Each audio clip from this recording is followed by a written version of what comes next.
My name is Valentina, and this is the story of how one shocking discovery destroyed my family forever. My hands trembled as I stared at the cruise tickets hidden in my parents' kitchen. The same parents who made me cancel my vacation 2 months ago because our family could not afford it. I was cleaning my parents' kitchen and babysitting my nephew when I saw it sitting there like a bomb waiting to explode my entire world. A thick envelope, half open, carelessly left on the counter like it meant nothing. But the logo on the front made my blood run cold. A fancy cruise line, the kind you only see in those luxury travel advertisements that normal families like ours could never afford. My stomach dropped as I pulled the papers out with shaking fingers. It took exactly 3 seconds for my brain to process what I was looking at. A full itinerary. My parents, Damon and Rebecca. My brother Kai. My sister Isla, her husband Marcus, even their children. A fully paid, week-long luxury cruise to the Caribbean. Departure date, tomorrow. The papers fell from my hands like they were on fire. My heart pounded so loud in my ears that I could barely think straight. This had to be some kind of mistake. Some cruel joke from the universe. They could not afford a vacation. They told me so 2 months ago when they destroyed my dreams. 2 months ago, I had been planning the trip of a lifetime with my best friends. We had been planning it for an entire year, 5 days at an all-inclusive resort in Mexico, the first real break I had taken in years. I had saved every single penny myself, working overtime until my eyes burned, turning down nights out, skipping meals, living on ramen noodles just to afford it. Then my parents sat me down for what they called a family meeting. "Valentina, we need to talk," my mother Rebecca had said, her face serious, her hands folded like she was delivering terrible news. "Money is really tight right now. Your sister Isla is struggling with childcare costs, and she desperately needs to pick up extra shifts at work. We cannot afford to hire a babysitter, and we really need you to step up for the family." My father Damon nodded gravely. "And honestly, sweetheart, it is just not responsible for any of us to take vacations right now. We all have to make sacrifices during difficult times." My mother's voice had been so sincere, so apologetic. "I know this is hard, but family comes first. We are all tightening our belts. This is what families do. We support each other." So I canceled my trip. I lost my deposit. My friends were disappointed, but they understood. Family emergencies happen. They went to Mexico without me and posted beautiful photos on social media that I pretended not to see. And now, standing in my parents' kitchen holding proof that they had lied to my face, I felt something inside me snap like a rubber band stretched too far. They had not just gone on vacation. They had gone without even telling me. No one had mentioned it, not once. My brother Kai had texted me that very morning asking if he could borrow money to fix his car. My sister Isla had called yesterday asking if I was free to babysit next weekend. My mother had called just hours ago to chat about absolutely nothing, her voice cheerful and light. And yet, they were all leaving tomorrow for a cruise. But here is the part that made my blood turn to ice in my veins. I stared at the dates on the itinerary, reading them over and over until the numbers burned into my brain. This was not a coincidence. They had not just forgotten to invite me, or thought I might be busy. They had planned this cruise for the exact week, when they knew I physically could not take time off work. The busiest time of my year, when my company had mandatory overtime, when requesting vacation days was absolutely impossible. They had not just excluded me. They had engineered the entire thing so that even if I found out, I could not join them. They had planned this so carefully, so deliberately, that there was no possible way for me to be included. The realization hit me like a physical blow to the chest. I heard my mother coming down the hallway, humming cheerfully to herself like she did not have a care in the world. I shoved the papers back into the envelope with trembling hands, and stepped away from the counter just as she walked into the kitchen. "Oh honey, thank you so much for watching little Oliver today," she said brightly, grabbing a bottle of water from the refrigerator. "You are such a lifesaver. I do not know what we would do without you." I nodded, not trusting myself to speak. My throat felt like it was closing up. She had no idea I knew. No guilt, no hesitation, no shame. She looked at me with the same warm, loving expression she always had, completely oblivious to the fact that my world had just exploded. I forced a smile that felt like broken glass. No problem. She glanced at the clock on the microwave. Oh, I have to pick up a few things before we. She cut herself off abruptly, like she had almost said something she should not have. I waited, my heart hammering against my ribs. She cleared her throat and gave me another bright smile. Before dinner tonight. Well, I should get going. I let her leave without saying another word, watching her walk out the door with her water bottle and her secrets, probably heading out to buy last-minute cruise essentials. As I stood alone in that kitchen, holding my nephew Oliver while he played with his toys, completely innocent to the adult drama unfolding around him, I realized something that changed everything. I had learned early in my life that fairness did not exist in my family, but I had always told myself it was not intentional, that my parents just had different ways of showing love, that maybe I was being too sensitive, too demanding. But this was not about different parenting styles. This was about deliberate deception. When I was 6 years old, I wanted dance lessons more than anything in the world. I had seen other little girls in their pretty tutus and dreamed of spinning across a stage like a princess. When I asked my parents, my mother sighed heavily and shook her head. Dance lessons are very expensive, Valentina. We just do not have money for that kind of thing right now. Maybe when things get better financially. I understood. Even as a 6-year-old, I was not selfish. I dropped the subject and never brought it up again. 1 month later, my sister Isla got horseback riding lessons. Not just a few classes to try it out, but weekly private sessions with a professional instructor. When I asked why Isla could have expensive lessons but I could not, my parents explained that horseback riding was Isla's true passion, and they wanted to invest in her future. They never saw the problem with that logic. It continued my entire childhood like a pattern I could not escape. My siblings got what they wanted. I got lectures about being grateful for what I had. When I was 12, I desperately wanted a new bicycle. My brother Kai had just gotten a beautiful blue mountain bike with thick tires and racing stripes for his birthday. When I asked if I could have a new bike too, my father gave me Kai's old one. A beat-up, rusty thing with a torn seat, handlebars that wobbled dangerously, and brakes that barely worked. But it is still perfectly good, he said when I looked disappointed. You do not want us to waste money on something new when this one works fine, do you? That would be very wasteful and selfish. When I was 15, my entire class was going on an educational trip to Washington, D.C. I wanted to go so badly I could taste it.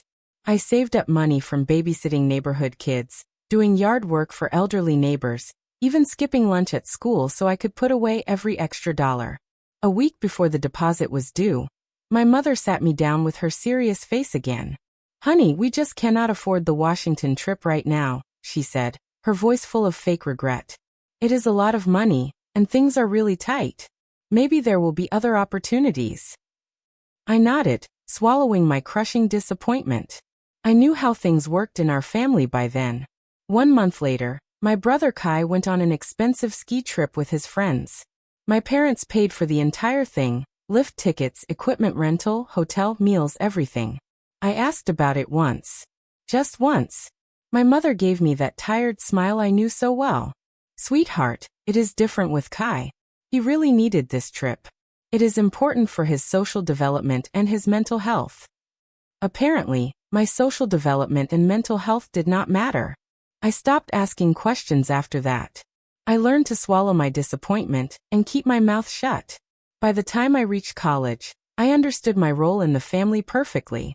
I was the responsible one, the independent one, the one who did not need help or support. My sister and brother got handouts and bailouts.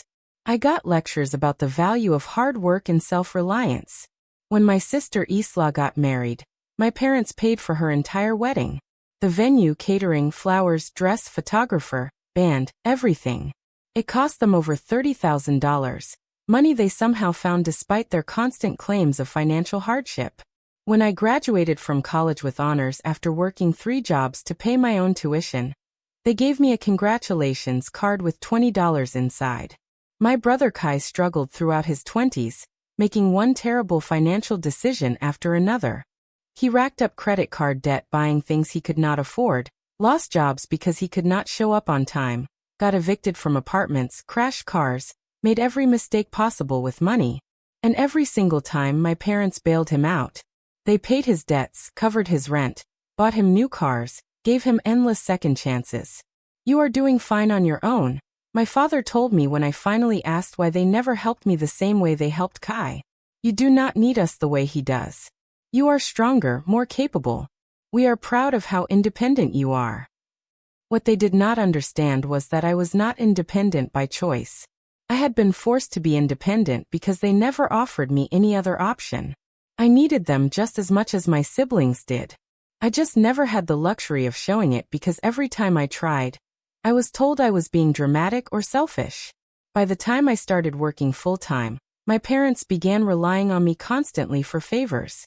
Babysitting Isla's children whenever she needed extra money, helping with bills when they came up short, lending money that was never paid back, running errands, doing household repairs, being available whenever they needed something. I was always giving, never receiving. Always supporting, never being supported. And the vacations. Oh, the vacations were the cruelest part of all. For years, family trips would be discussed and planned and talked about until it came time to actually book them. Then suddenly, something would always happen. Money would get tight. Someone would need help with something urgent.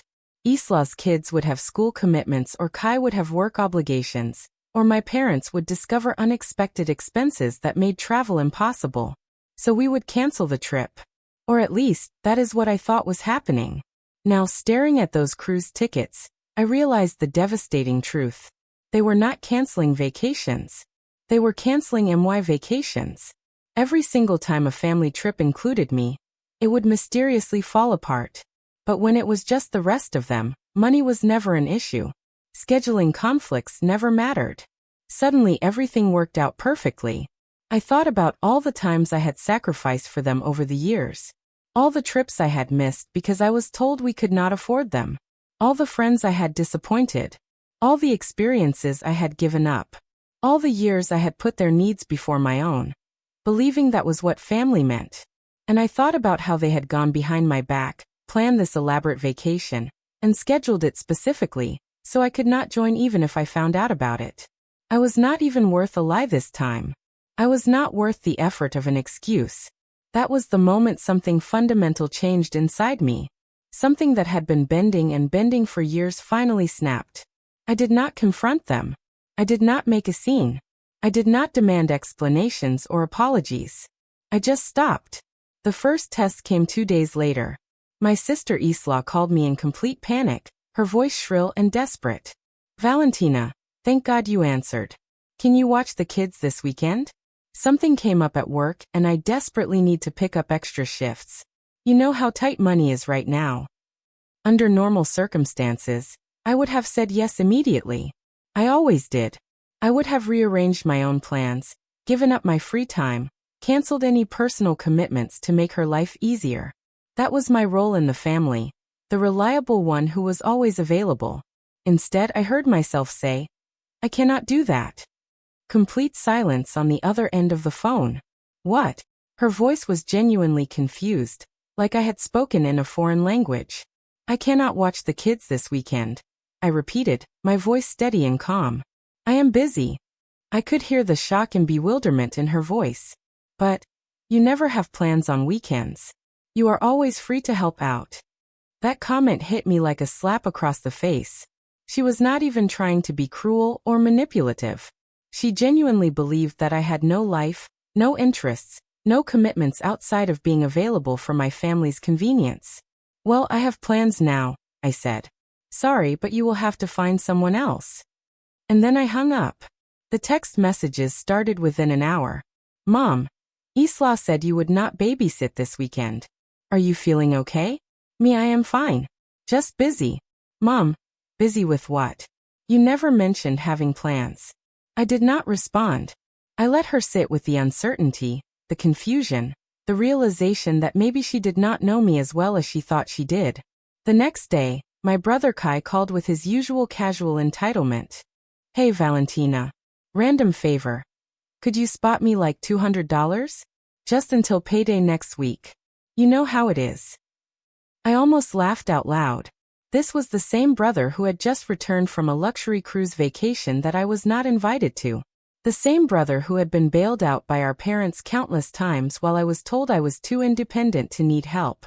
Sorry, I said, my voice cheerfully unconcerned. Money is tight right now. The silence on his end was deafening. Oh really?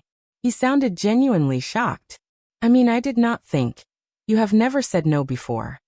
Well, I said, borrowing our mother's favorite phrase, we all have to make sacrifices during difficult times, right?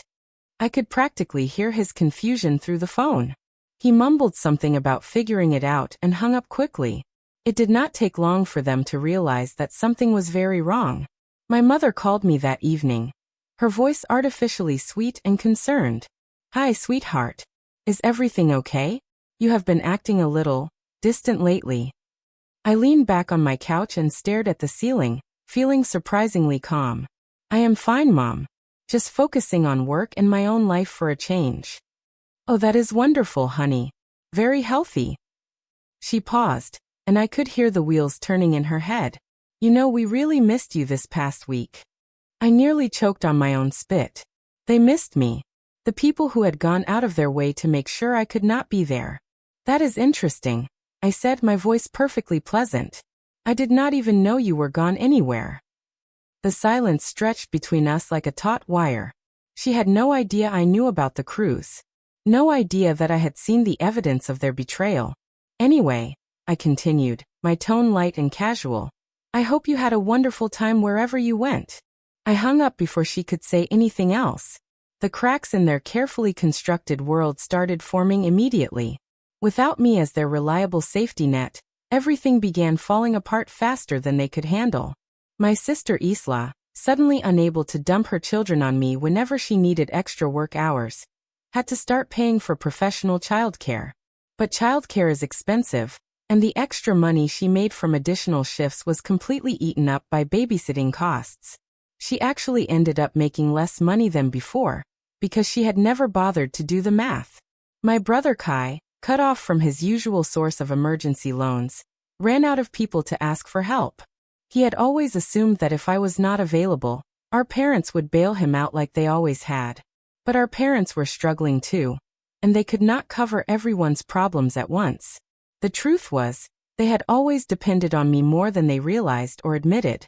I had never given them large amounts of money outright, but I had been covering small expenses here and there for years.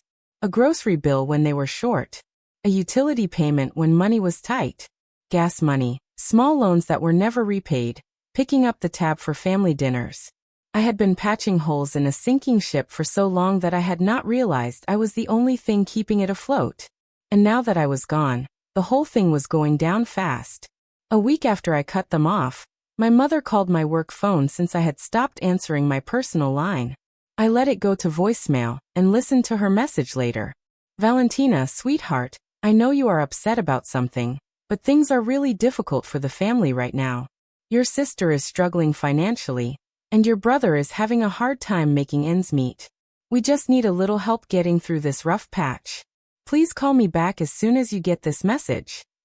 Her voice was strained, but still had that manipulative undertone I knew so well. The assumption that all she had to do was explain their problems, and I would come running to fix everything. I did not call back. The next day brought another voicemail, this time with less patience and more desperation. Valentina, I do not understand what you think you are proving by ignoring your family. We have always been there for each other. You are making this situation much harder than it needs to be. I know you do not want to see your family suffer, so please stop this childish behavior and call me back. I deleted it without a second thought. Then the real panic set in. I started getting calls from unknown numbers. When I finally answered one of them, exhausted from the constant ringing, I heard my sister's voice, sharp and desperate. Are you seriously going to stand by and watch Mom and Dad lose their house? My blood went cold. What are you talking about? They are behind on their mortgage payments, she snapped, her voice cracking with stress. They were covering expenses for Kai and me when we needed help. And now they are completely screwed financially. They are literally weeks away from foreclosure, Valentina. Weeks away from losing everything. I felt something freeze inside my chest. This was bigger than I had imagined. Much bigger. The same parents who had gone on a luxury cruise just months ago were now facing foreclosure. The same parents who had made me cancel my vacation to support the family were about to lose their home. The irony was so bitter I could taste it. What exactly do you expect me to do about it? I asked, my voice flat and emotionless. Are you kidding me right now? Isla's voice rose to nearly a shriek. Mom and Dad are going to be homeless. They need our help. They need your help. You make more money than any of us. I let those words sink in. They needed my help. Just like I had needed their help growing up and never received it. Just like I had needed their support when I put myself through college working multiple jobs while they paid for Isla's wedding. Just like I had needed them to treat me with the same love and generosity they showed my siblings. They had never been there for me when I needed them. But now that their backs were against the wall, suddenly I was supposed to save them all. Valentina, my sister tried again, her voice softer now, more pleading. We are talking about Mom and Dad's house. The house we grew up in. You cannot just stand by and let them lose it. That is not who you are. But she was wrong. That was exactly who I was now. Let me ask you something, Isla, I said quietly. If I lost my job tomorrow, if I could not pay my rent, if I called you crying and begging for help, would you take me in? Would you support me the way you want me to support them? Silence. Long, cold, telling silence. Valentina, she said finally, her voice smaller. That is not the same thing. It is exactly the same thing, I said. And you know it. Another pause, and then the anger returned full force. You are being so vindictive, she shouted. This is not about old grudges or hurt feelings. This is about family. We are supposed to take care of each other. You are right, I said calmly. We were supposed to take care of each other. Past tense. What is that supposed to mean? It means you had 30 years to figure out how family is supposed to work. This is me finally learning from your example. I hung up on her.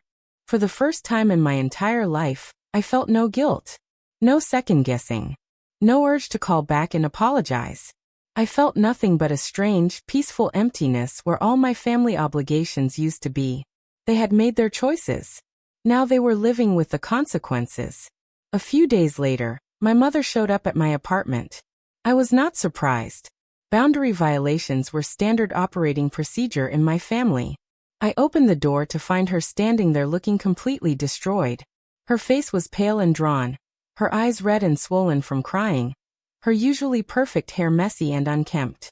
She looked like she had aged 10 years in the past few weeks.